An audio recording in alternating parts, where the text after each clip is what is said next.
Equinoxe Television. It's a news hour. Thank you so much for joining us.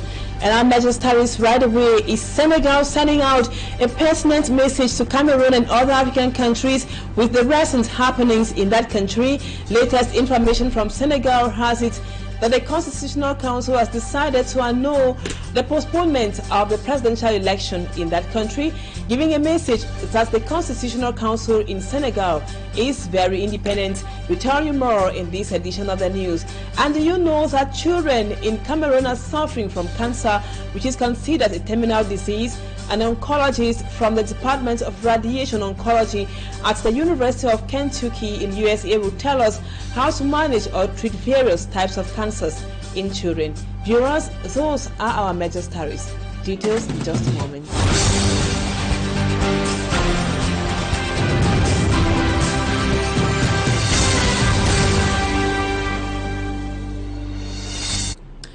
Welcome back, viewers. Thank you so much for being with us. We begin this edition of the news in Bodaberry. It is in the Douala 4 subdivision. To inform you that the Douala 4 subdivision now has a new divisional officer. Umaru Michel replaces Christophe Foffier, who took office on the 4th of August 2023.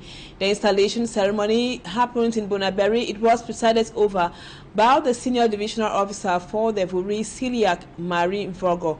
He reminded the new DO of the Douala 4 of the daunting task ahead of him, the problem which include the problem of insecurity, delinquency, and even the problem of land disputes, which has been causing sleepless nights to the people of Bonaberry. The STO equally urged him to collaborate with the local population, ensuring peace and unity in his area of command. Now let's listen to the senior divisional officer for the Vuri Siliac, Marine Vondo, in this excerpt.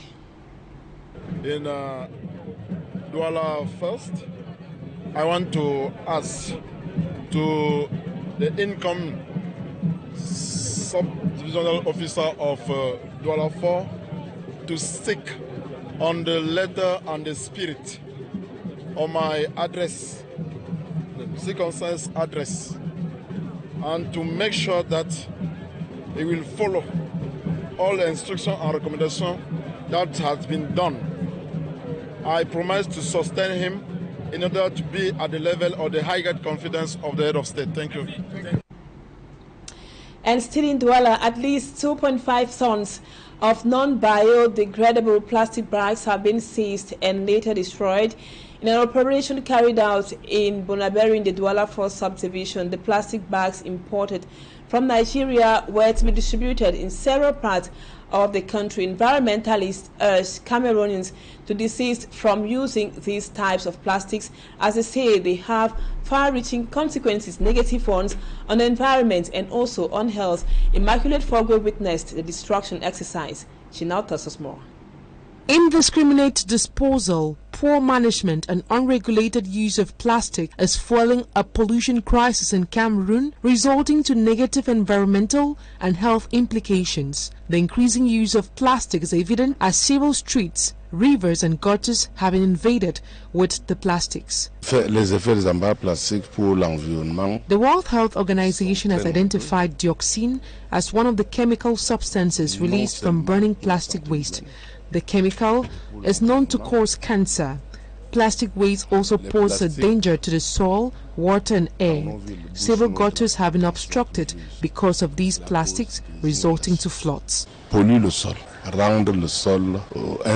Aware of these threats, the Ministry of Environment and Nature Protection is bent on stopping the use of non-biodegradable plastics through an operation launched in Douala. On a continuous basis, inspectors and environmental agents are on the field to carry out repressive actions. That is, when they find plastics that are not authorized, they are seized and then eventually destroyed, like what you are saying.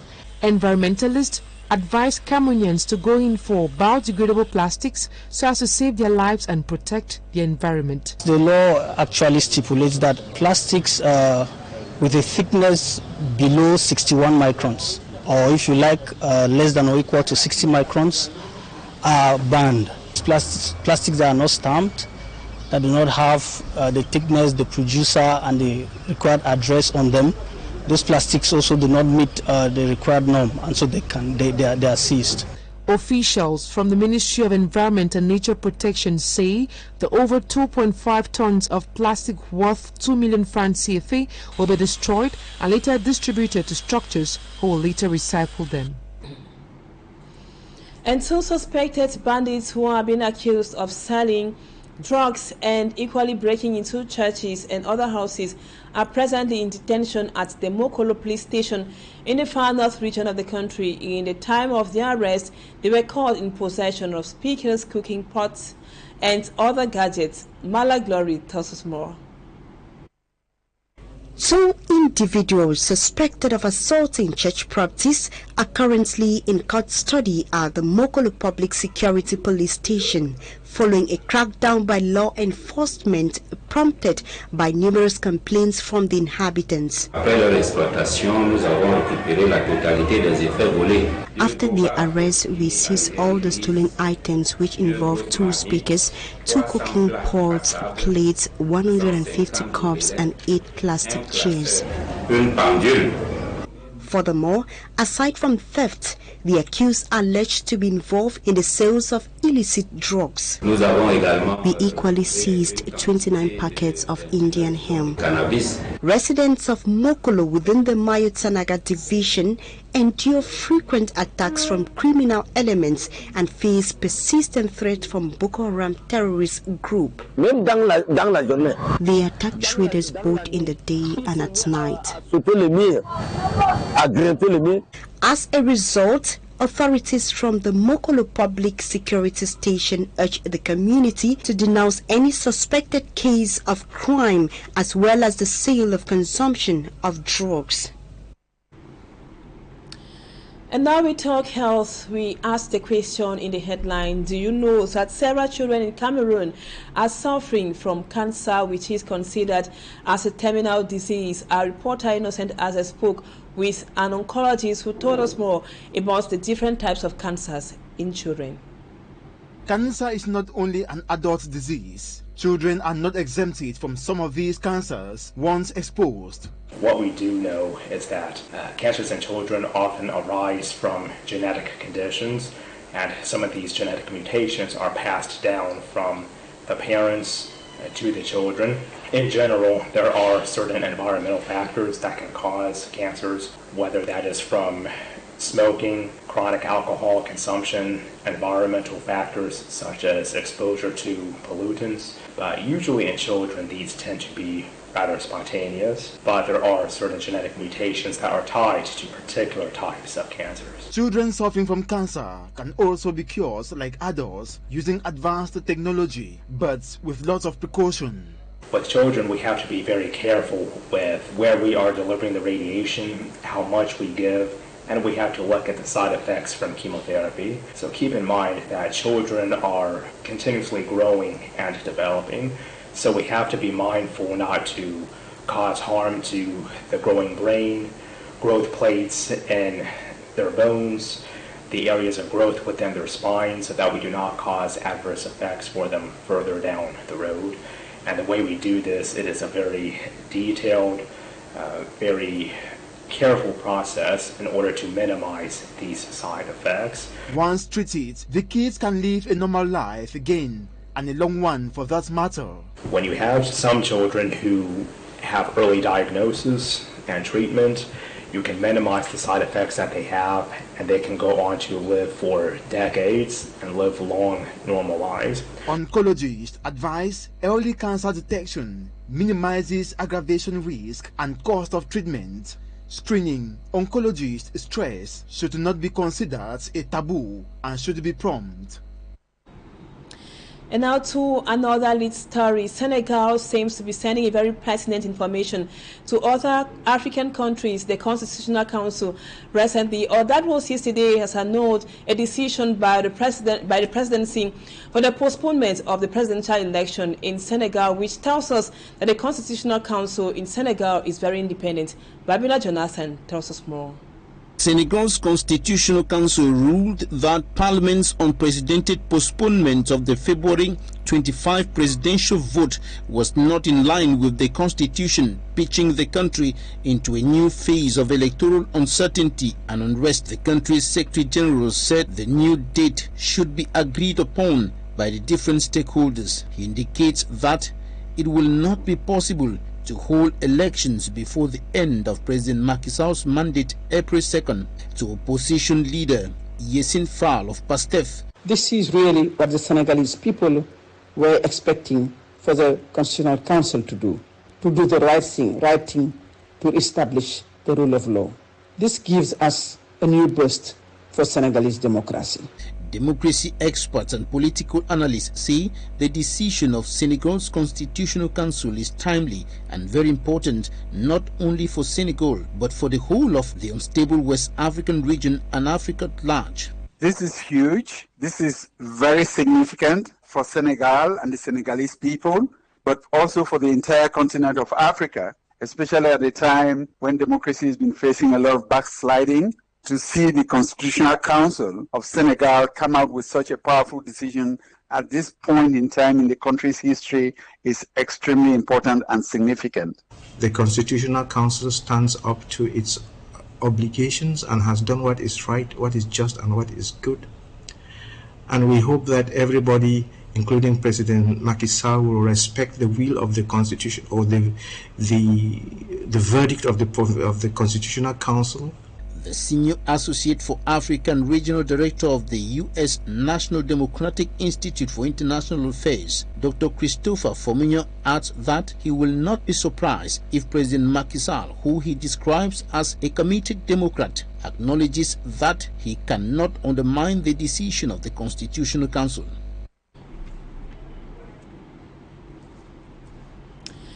And President Macky Sall says he has taken note of the decision of the Constitutional Council, and the presidency will begin consultations soonest for the organization of the presidential election in Senegal. Sure, we will be keeping you updated in our subsequent news editions. And now, before we move on to news from our partners, we got also information as we got into the studios that there has been some gunshot on the Boya-Kumba highway that was earlier today, and the road around Banga-Bakundu has been blocked. And we also had information that two persons who happened to be lecturers of the University of Boya were shot in the clashes between alleged Amazonian forces. And we will surely be updating you in our subsequent news editions. And now we take news from our partners of Orange Cameroon. One of the fastest mobile operators in Cameroon once again extends its love for its millions of customers via the special Valentine's Day Sasaye in Bamenda Mankon and Bamenda Kwen respectively. Orange Cameroon customers through the Maxit app subscribed to Orange services, winning special gift baskets and other foodstuff. That was during the Orange special Valentine's Day celebrations in Bamenda. Let's now have more in this report. Okay, we will be coming back to that elements from our partners in our subsequent news editions. Now, let's move on to Talking Point.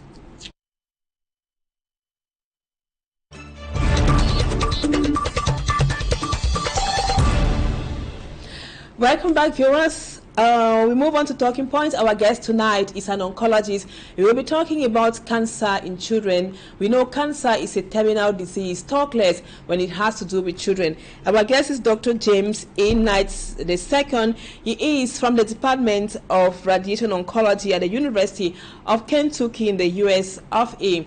Doctor, thank you so much for accepting to be our guest on Talking Points tonight. Now, we want to know first from you, when we talk about the pathology cancer, what are we talking about? Thank you so much for having me.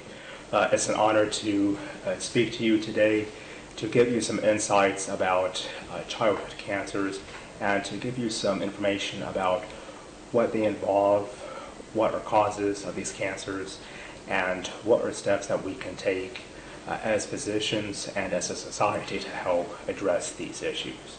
Cancer is a disease in which the body's normal cells begin to malfunction. Some of these cells grow uncontrollably and divide uncontrollably. Other cells do not die in the way that they are supposed to. When these happens, some of these cells grow into masses of tissue called tumors, which can then invade other surrounding organs. Some of these cancer cells remain localized and destroy other nearby organs. Other cancer cells spread to different parts of the body through a process called metastasis. The tumors that invade into these tissues are considered malignant. You have other tumors that do not invade surrounding tissues. These are called benign tumors. However, benign tumors can still have an adverse effect on the body. For example, in the brain, benign tumors can push against normal healthy tissue and cause adverse effects within the body.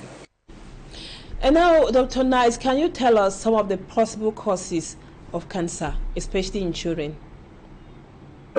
There's a lot of research going on in terms of what causes cancers in children, and a lot of this is still ongoing. What we do know is skills that and physical cancers in children often arise from genetic conditions, all of my friends some of these genetic mutations are passed down from the parents gold, to the silver, and children. bronze medals, In as general, well as cash there are prizes certain were awarded. environmental factors that can cause cancers, whether that is from smoking, chronic alcohol consumption, environmental factors such as exposure to pollutants. But usually in children, these tend to be rather spontaneous, but there are certain genetic mutations that are tied to particular types of cancers. And we might also want to find out from you, Doctor, what is the most appropriate treatment adapted to cancers in babies? It tends to be very multifactorial. Usually they are managed with a combination of surgery, chemotherapy, radiation, and in some instances immunotherapy or stem cell transplants. The type of treatment that you receive depends on the kind of cancer that you have. That can influence how much radiation you get, how many fractions of radiation you receive, what kind of chemotherapy you get, and whether you receive your chemo and your radiation either before or after surgery. Here at the Cameroon Oncology Center, we have services with chemotherapy and with radiation therapy, and we sit down with the patients at the time of consultation, evaluate all of your information, your clinical history, how widespread your disease is, what the pathology says, and then we make those determinations for the duration, intensity, and the sequence of your treatment. Is it the same? Dr. James Knight, you are from the University of Kentucky, but you're not presently in Cameroon helping cancer patients. I want to find out also, how does the treatment happen at the Cameroon Oncology Center where you work at the moment? Can you explain to us a little further? So there have been questions of what does cancer care look like here at the Cameroon Oncology Center. So over the past 3 years, the Cameroon Oncology Center has treated 27 pediatric patients, 12 boys and 15 girls. However, we believe that our impact can be even greater.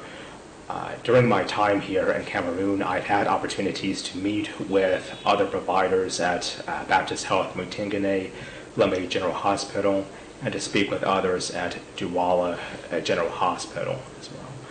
And from my experience, I've had the opportunity to learn about the various opportunities and challenges that the healthcare professionals at these different institutions face when it comes to addressing the needs for pediatric patients and for adult patients as well. And from what I have seen is that if we enhance our referral system and have even greater collaborations between the doctors at these different institutions, we can continue to address the needs of these patients within Cameroon and make our health system here even more robust. We believe that with greater collaboration between health providers, greater education and provision of information to patients and to their families, and greater investment in research, development, transportation, access, all of these domains, we can have even better survival outcomes and quality of life outcomes for patients, both at home and across the country. And now the treatment you just elaborated on right now, doctor, is that the same procedure that has to follow when it has to do with the treatment of children with cancer? As for children, the process is a little bit different compared to what you see in adults. With children, we have to be very careful with, where we are delivering the radiation, how much we give, and we have to look at the side effects from chemotherapy.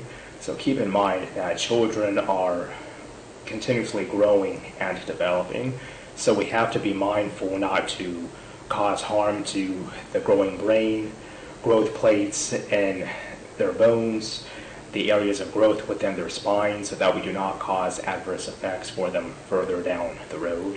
And the way we do this, it is a very detailed, very careful process in order to minimize these side effects. And generally, when it is done well, for the most part, children can live long, normal, healthy lives. But the key to this is, one, early diagnosis and early treatment, and then careful planning on our parts to make sure that they get what they need. And what technology do you guys have at the Cameroon Oncology Center which does not obtain, which we don't find in other regular hospitals in Cameroon, especially here in Douala where we are?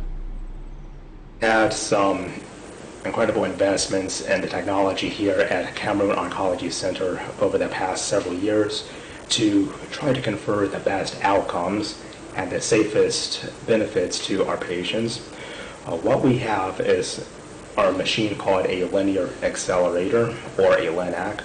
What this is, it is a machine that allows us to control the dose and the rate of radiation as it is coming out of the machine. This allows us to target the tumors with pinpoint accuracy while sparing the surrounding organs, much in the same way that we can sculpt the radiation to target the tumor. It's in the similar way that a sculptor carves out a statue. By doing this, we can maximize the amount of radiation going to the tumors while minimize the amount of radiation that is going to the surrounding organs, particularly within the developing body of a child. This is immensely important to minimize toxicity and to minimize the risk of long-term side effects such as stunting of growth or issues with mental development in the future. By having this technology, we can make sure that we deliver the treatments safely and effectively while maximizing the rates of tumor control. What's the cost of cancer treatment, Dr. Knight? Because there is this public opinion or knowledge that when you have cancer, you're bound to die if you're not rich or you don't have the means. Can that be true? Cancer does confer a relatively high cost. There can be high costs in terms of obtaining the chemotherapy medications, making sure that the children are getting these medications with each cycle, whether that's every week or every couple of weeks. There can be costs with the radiation, and indeed, all of this does add up. And we have had families where they've grappled with these costs, and there have been delays in care in terms of getting what they need. So we do believe that helping families manage these costs is absolutely essential, not only for the benefit of the children individually, but really for enhancing the way that cancer is treated and the way that society as a whole is better cared for when it comes to cancer care. And now, Dr. Knight, before we go, I want to find out is cancer a death sentence? Is there a possibility to live normally when you know that you have cancer and you're going through maybe chemotherapy? When it comes to cancer, the timing of diagnosis and treatment is absolutely paramount. When you have some children who have early diagnosis and treatment, you can minimize the side effects that they have, and they can go on to live for decades and live long, normal lives. Granted, there are some cancers that are more aggressive and have a poor prognosis, but in general, if it is treated well, many of these children can stand a chance. I give an example. For example, in the United States, from the 1970s up through 2020, there was a 70% decrease in terms of the incidence with cancers. A lot of this came from a very robust healthcare system, very aggressive educational campaigns with patients, an ever-evolving safety net and healthcare insurance system, and ensuring that there was a strong referral network between different kinds of doctors so these kids get the care that they need as soon as possible. In Cameroon, around 2000 was when there really began to have development of pediatric cancer care within this country. And we look at, for example, rates of Burkitt lymphoma. Recently, for children, survival rates have been around 60%. And if you look at other cases beyond Burkitt lymphoma, unfortunately within sub-Saharan Africa, survival rates have been on the lower side. The main challenge has been patients having access to affordable care, being able to have good, reliable transportation, a stronger referral network between physicians, and even having access to primary care where the doctors can help identify the problems within the children and get them to the proper specialists, whether that's the medical oncologists or the radiation oncologists. So we believe that when you have that strong network and get those kids in as soon as possible, your likelihood of... Dr. James Knight II, thank you so much for accepting to be our guest on Talking Point tonight. Just to let our viewers know that you are from the Department of Radiation Therapy from the University of Kentucky in the United States of America, and you are here in Cameroon working with cancer patients at the Cameroon Oncology Center here in Douala. Thank you again for those clarifications. And viewers, thank you so much for being with us. Don't go away, our programs continue. Equinoxe comes up at 7 p.m. and the news in the French language at 8 p.m. Have a wonderful weekend in the company of programs on Equinoxe Television. Bye-bye for now.